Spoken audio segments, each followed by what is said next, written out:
Estamos aquí con la hermana Agnese de la Croce, quien gentilmente nos visita. Gracias, hermanas, por compartir este tiempo con nosotros. No, muchas gracias por invitarme. Hermana, queremos conocer un poquito de usted en este primer bloque, básicamente. Y el primero, este nombre, Agnese de la Croce, ¿qué significa? Es un nombre en italiano y significa Inés de la Cruz, ¿no? Que, bueno, en italiano lo quise también tener porque mis abuelos, ¿no?, tienen todos descendencia italiana, entonces, bueno, y por eso Agnese de la Croce, que es Inés de la Cruz, también Inés significa cordero, entonces se puede simbolizar en Cordero de la Cruz, ¿no? ¿Ustedes tienen por norma en el Instituto del Verbo Encarnado cambiarse el nombre que recibieron cuando nacieron, digamos, por sus padres? Claro, la idea es cambiar el nombre. De hecho, que cuando es el cambio de nombre se dice para morir al mundo te llamarás, y es un modo también de significar la muerte al mundo, ¿no? Entrando a la vida religiosa, que uno muere a todas las cosas del mundo. Hermana, ¿y cómo fue su vida antes de llamarse con este nombre? ¿Dónde nació? ¿Cómo estaba compuesta su familia? Yo nací en Mendoza, en la capital. Yo soy la quinta hermana, es decir, de 5 hermanas, somos 6 hermanos. Mi hermana más chica es adoptada, pero la tenemos, es parte de la familia. Y bueno, mi papá falleció cuando yo tenía unos 16 años. ¿Y dónde estudió usted? Yo estudié en el colegio, en el primario en una escuela estatal y después el secundario en el colegio San Francisco Javier, que es un colegio que lo atendían, eran de laicos, pero un colegio religioso, con formación religiosa, y que estaba atendido por sacerdotes de acá de San Rafael, siempre. Y de hecho que salieron varias vocaciones. Una de ellas fue un padre que estuvo acá en la catedral, el padre Juan Pablo Sancho, ¿sí? iba a ese colegio. Hermana, y su familia, sin querer ahondar mucho en ello, digamos, pero eran católicos practicantes desde siempre. ¿Cómo se vivía la fe en el seno de su familia? Sí, en mi familia, desde chiquitos nosotros nos han enseñado, ¿no?, la fe, tanto mi papá como mi mamá. De hecho, que nos llevaban a misa, quisiéramos o no quisiéramos, nos durmiéramos o no nos durmiéramos. Así que desde muy chiquita yo he vivido, ¿no?, la fe y hemos recibido los sacramentos. ¿Cómo fue la preparación de su comunión, hermana? Porque eso es un momento especial en los niños, ¿no? ¿La hizo de niña? Sí. Bueno, ya la preparación de la comunión fue algo especial porque justo nos cambiamos de casa. Yo estaba preparándome para la primera comunión y nos cambiamos de casa y nos cambiamos de parroquia, así que tuve que empezar el catecismo de vuelta. Así que hice 3 años de catecismo y por eso lo hice media grande. A los 11 años hice la primera comunión, ¿no? Pero yo tenía un gran deseo. Yo recuerdo un gran deseo de recibir la comunión. De hecho, que tengo recuerdos de niña de hacer comuniones espirituales sin saber lo que eran las comuniones espirituales, ¿no? De pedirle a Jesús que venga a mi corazón porque no lo podía recibir en la hostia, ¿no? Creo que también deben haber sido gérmenes de la misma vocación, ¿no? Exactamente. ¿Y la confirmación, hermana? La confirmación la hice en Loreto. No me preparé porque iba al colegio San Francisco Javier, iba a primer año y 2 días antes de las confirmaciones me ofrecieron a mí, hacían el curso de tercer año, yo iba recién a primer año y me ofrecieron hacer la confirmación y yo, claro que les dije que sí. Así que no tuve preparación propiamente, decir. Exactamente. Hermana, ¿y cómo fue gestándose en usted la vocación?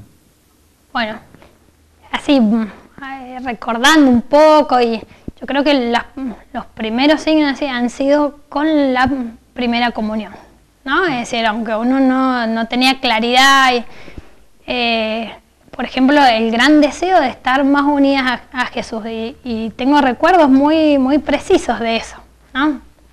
Como le contaba de antes, de los deseos anteriores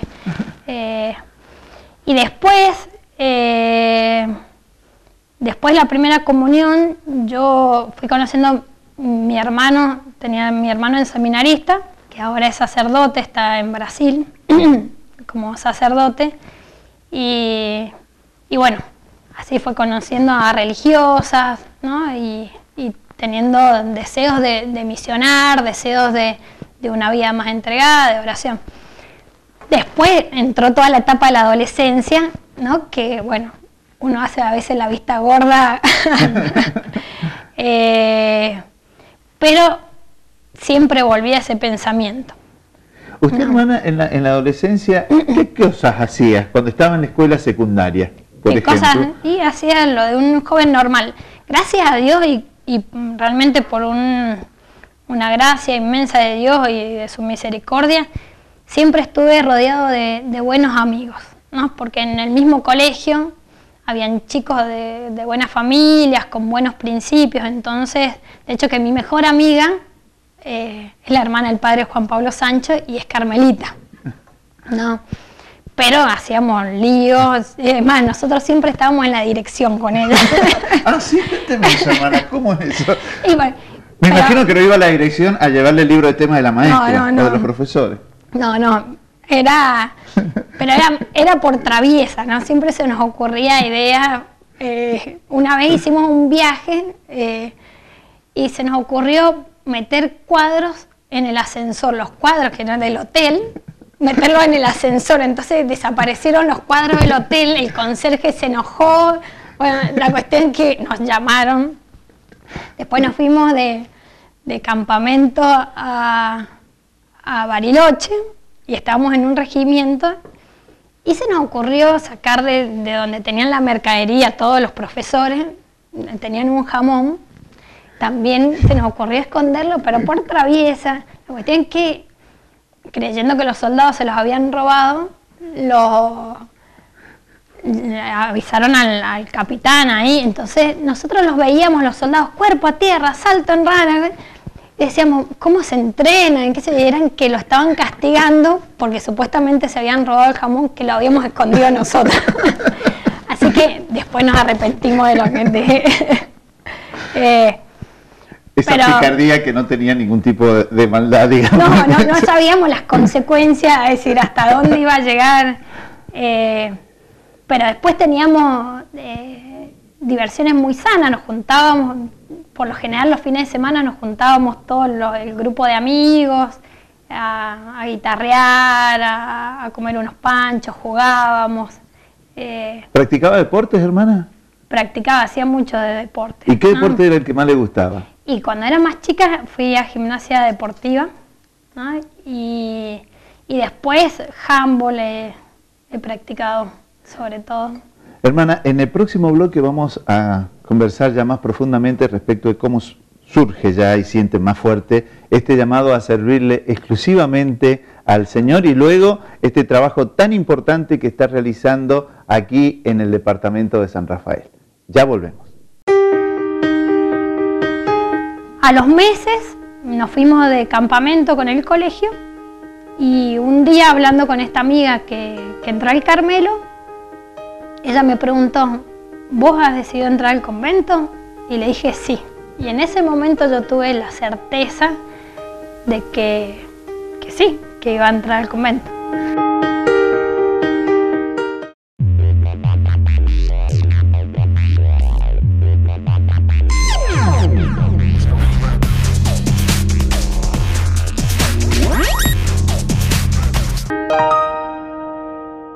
Seguimos aquí en De Curas y Monjas, hoy hablando con la hermana Agnese de la Croce y nos contaba en el bloque anterior algunas anécdotas, pero a mí un pajarito me contó que usted era de andar por el aire. ¿Puede ser, hermana? Sí, puede ser. Con mi papá hacía mucha montaña, así que hacíamos dos deportes más, que ahí cuando me preguntó me olvidé de contarle. Uno era andinismo, ¿no? Y salíamos muy seguidos con mi papá y mi hermano que es sacerdote a la montaña. Y otro, mi papá se dedicaba a hacer parapente. Entonces, a veces que nos íbamos de campamento a practicar en el parapente, ¿no? Ahora me subo a un parapente, me muero de vértigo, porque ya han pasado unos cuantos años. Pero... Hermana, ¿y cuál era la relación que tenía usted con su papá a raíz de todas estas cosas que vivieron juntos, ¿no? Lo que lo tuvo hasta los 16 años, me dijo. Claro. Y realmente me marcó mucho también mi mamá, ¿no? Mi mamá, una gran mujer, ¿no? Pero mi papá también teníamos mucha afinidad porque nos gustaba la montaña, nos gustaba salir, hacía siempre a la montaña, hacer actividades. Mi papá era ocurrente, por ejemplo, se le ocurría eso, a largarse de una montaña en parapente o nos largaba la mujer. Mi mamá se quería agarrar de los pelos. Entonces teníamos mucha afinidad en eso y desde chiquita a los 3 años me llevó a subir la primera montaña, ¿no? Y después, bueno, en la vida cotidiana, ¿no? Mi papá no era un hombre de hablar mucho, ¿no? Pero era un hombre de una gran bondad, ¿no? Entonces, y de hecho que hay muchas cosas que yo las empecé a aplicar o empecé a comprender después de la muerte de mi papá, y muchas veces cuando realmente me tocó hacer apostolado, aplicar y acordarme las cosas que mi papá me enseñaba, que por ahí uno cuando era adolescente por rebeldía o no le hacía mucho caso. Hermana, es esto de alguna manera un encuentro con la naturaleza, ¿no? Eso de salir al aire libre, la montaña, disfrutar. Sí, y mi papá en eso era muy contemplativo. Algo que nos enseñó es, él podía estar horas firmando una flor, firmando. De hecho que un mes antes que él falleciera, cruzamos lo que se llama la Pampa de los Ñangos, que es cruzar la precordillera y uno llega a Potrerillos.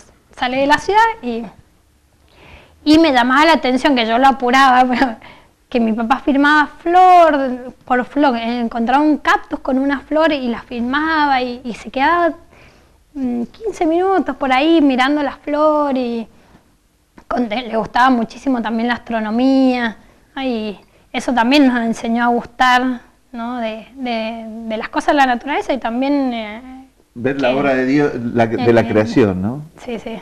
Hermana, y respecto de la vocación, ¿en qué momento usted dice, me está pasando algo? Bueno, yo empiezo, ya empiezo a pensar en la vocación, lo consulto con algún sacerdote cuando iban al colegio. Después hice un ejercicio, pero no decidí ahí, porque no querían tampoco que...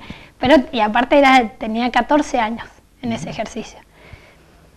A los meses nos fuimos de campamento con el colegio y un día hablando con esta amiga que entró al Carmelo, ella me preguntó, ¿vos has decidido entrar al convento?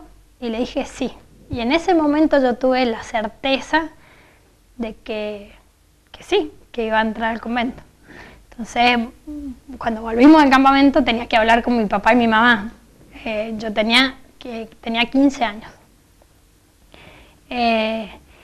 Y mi hermano ya había entrado al seminario. Entonces mi papá quería que espere. Me dijo, no, termina el secundario, aparte vas a un colegio bueno. Mi papá también un poco probando mi vocación, ¿no?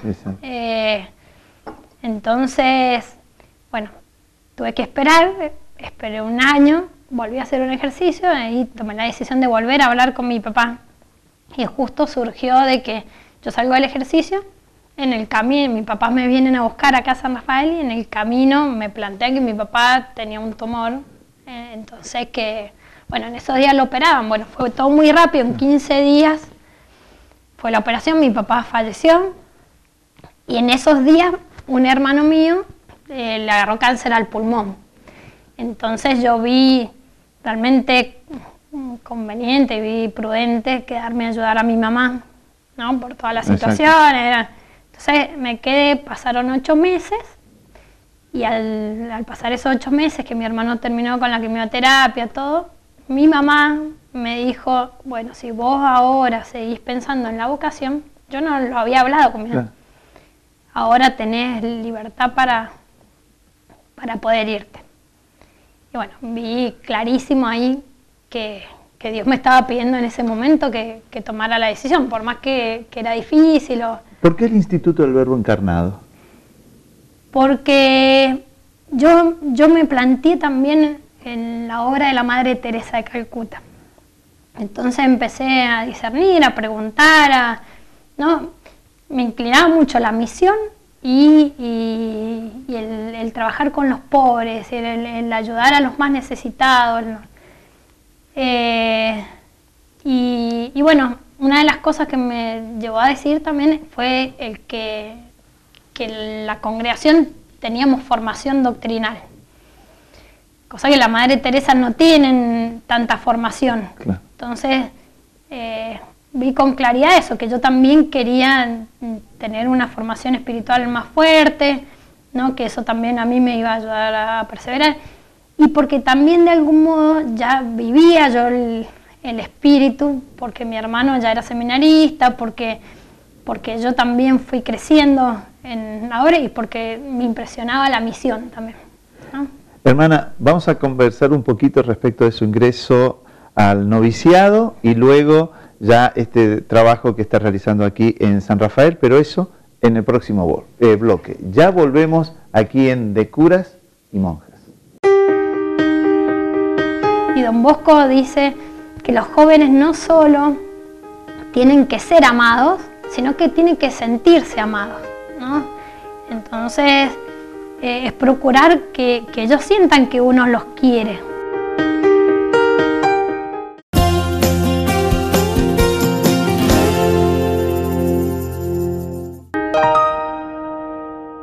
Seguimos aquí en De Curas y Monjas hablando con la hermana Agnese de la Croce, y hermana nos decía en el bloque anterior, bueno, el despertar de su vocación. ¿Cuándo se viene a San Rafael para ser parte de la experiencia religiosa del Verbo Encarnado? Yo tenía 17 años recién cumplido, no había terminado quinto año, así que entré al aspirantado, fue en el año 96. Bueno, terminé quinto año como aspirante y luego ingresé al noviciado. ¿Cuándo realizó los votos perpetuos, hermana? Los votos perpetuos hace, este año en septiembre cumplo 11 años de votos perpetuos. ¿Cómo ha sido su vida religiosa? ¿Dónde le ha tocado actuar? Bueno, he estado en pocos lugares, no he recorrido muchos lugares, por ahí a otras hermanas les ha tocado misionar en varios. Yo los primeros años estuve como formado, así, ayudando en la formación de las novicias, ¿no?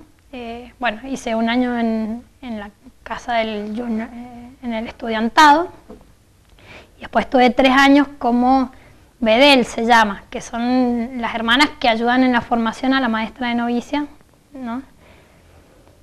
Y posteriormente, de eso, me destinaron al hogar a donde estoy ahora. ¿En qué hogar está?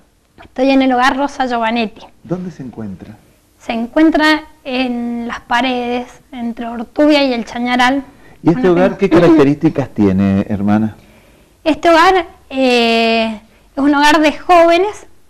Muchas de las chicas que tenemos ahí son niñas que han venido del hogar Llana Beretamola, el hogar de niños. Nosotros somos parte de la Ciudad de la Caridad, se llaman, que son todas las obras de misericordia de nuestra congregación. Y acá en San Rafael tenemos 5 casas, ¿no? Tenemos los hogares de los sacerdotes, de discapacitados, de ancianos y hogar de jóvenes. Que lo conocido en Rama Caída. Es en Rama Caída, claro. El único hogar que estamos separados somos nosotros. Y está el hogar de discapacitados y de las abuelas de mujeres, y el hogar de niños. El hogar de niños, cuando las niñas cumplen 12 años, ingresan al hogar nuestro. Es decir, una parte de las chicas que nosotros tenemos son de ese hogar y otra parte son de chicas que ingresan directamente a nuestro hogar. ¿Y qué formación les proponen ustedes a estas chicas? Y nosotros lo que queremos, ellas viven todo el año con nosotros, ¿no? Porque es un hogar, ellas están porque no pueden estar con sus familias, entonces es su hogar, ¿no? Su casa. Y nosotros nos basamos en las enseñanzas de Don Bosco, ¿no? Don Bosco funda su formación, es decir, la formación de los jóvenes en 3 pilares. Uno es la razón, es poder darles razones de la fe, razones de por qué obrar bien. Otro es la religión, y Don Bosco dice que sin religión, es decir, sin fe, no se pueden causar a los niños y tampoco darles razones. Y yo en eso lo he experimentado, porque por lo general llegan con muchos sufrimientos. Ya el hecho de no estar con las familias es un gran sufrimiento y con muchas heridas. Y no hay modo de curar esas heridas si no es dándole motivos sobrenaturales, ¿no? Y no hay modo de mostrarles la paternidad si no se les hace comprender que hay un Dios que es Padre. Entonces, realmente nosotros hemos vivido en carne propia lo que Don Bosco quiere enseñar. Y después el amor. Y Don Bosco dice que los jóvenes no solo tienen que ser amados, sino que tienen que sentirse amados, ¿no? Entonces, es procurar que ellos sientan que uno los quiere, ¿no? Y por eso la asistencia. Don Bosco dice que hay que estar con los jóvenes, hay que jugar con los jóvenes, hay que estudiar con los jóvenes y bueno, es un poco lo que hacemos nosotros, ¿no? Hermana, ¿y chicas de qué edades tienen ustedes allí? Tenemos a partir de los 12 años en adelante. No hay límite de edad porque hay muchas chicas que las tenemos desde los 5 años, hemos tenido chicas que de bebé las hemos tenido y que yo después las he tenido como universitarias, ¿no? Que ustedes alientan también la formación integral, digamos, ¿no? Sí. Sí, de hecho. ¿Como una familia? Es como una familia grande y muy especial. ¿Cuántas chicas tienen? Actualmente son 28. Hermana, ¿y qué actividades realizan las chicas? Usted dice, tenemos hasta universitarios. ¿Ustedes les permiten que vayan a la universidad? Claro, y alentamos eso, ¿no? Ellas, bueno, tenemos en el nivel primario, tenemos chicas en el nivel secundario y tenemos chicas en el nivel terciario o universitarias. ¿Todas estas chicas terminan después siendo religiosas? No, es decir, la vocación no es algo que nosotros lo podemos dar. La vocación es un don de Dios y en eso uno no puede entrometerse. Es decir, no puedo decir, bueno, toda esta masa de mujeres sería hacerle un gran daño y aparte ponerlas en peligro de su salvación. ¿Y qué pasa si una chica del hogar de ustedes se enamora? Bueno, ahí entramos. También tenemos dentro de las chicas que tenemos algunas que están de novia actualmente. Tenemos algunas que se han casado, ¿no? Una anécdota como para ilustrar. Yo hacía pocos años que estaba en el hogar. Tenía pocos años, también yo era joven, tenía 25 años. Tampoco es tan vieja, hermano. ¿Ah?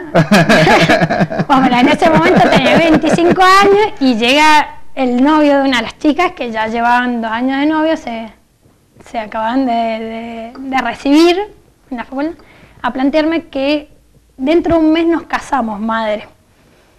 Así que bueno, era organizarle todo el casamiento, todo era.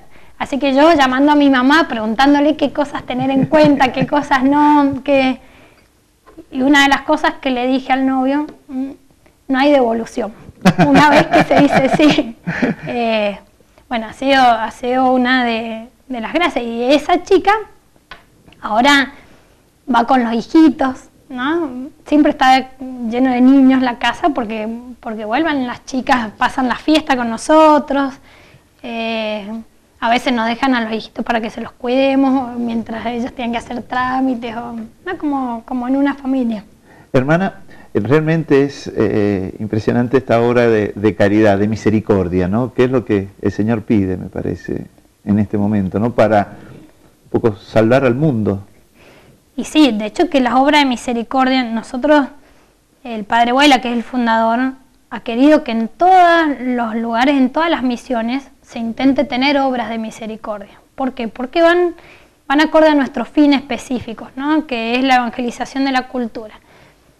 Por dos razones, yo creo, en especial. Primero, porque las obras de misericordia, especialmente las obras de misericordia espirituales, que nosotros practicamos las corporales y las espirituales, también enseñar, dar consejos, es uno de los mejores modos de llevar a Cristo a las almas, ¿no? Evangelizar, llevar al... Y después, porque en un mundo hedonista en el que las razones sobrenaturales muchas veces no se tienen en cuenta, que la caridad no se puede negar, ¿no? Y nos pasa en los lugares que no podemos predicar. Por ejemplo, hay Egipto, lugares musulmanes que no podemos predicar abiertamente y que el modo de predicar es practicando las obras de misericordia. Hermana, le agradecemos muchísimo este tiempo que ha compartido aquí en De Curas y Monjas. Muchas gracias. Nosotros les agradecemos también a ustedes la compañía y les pedimos oraciones, pero muchas, para que el Señor envíe más obreros a su mies y tengamos curas y monjas comprometidas con este mundo en el que todos estamos y que necesita de la salvación. Hasta la semana próxima.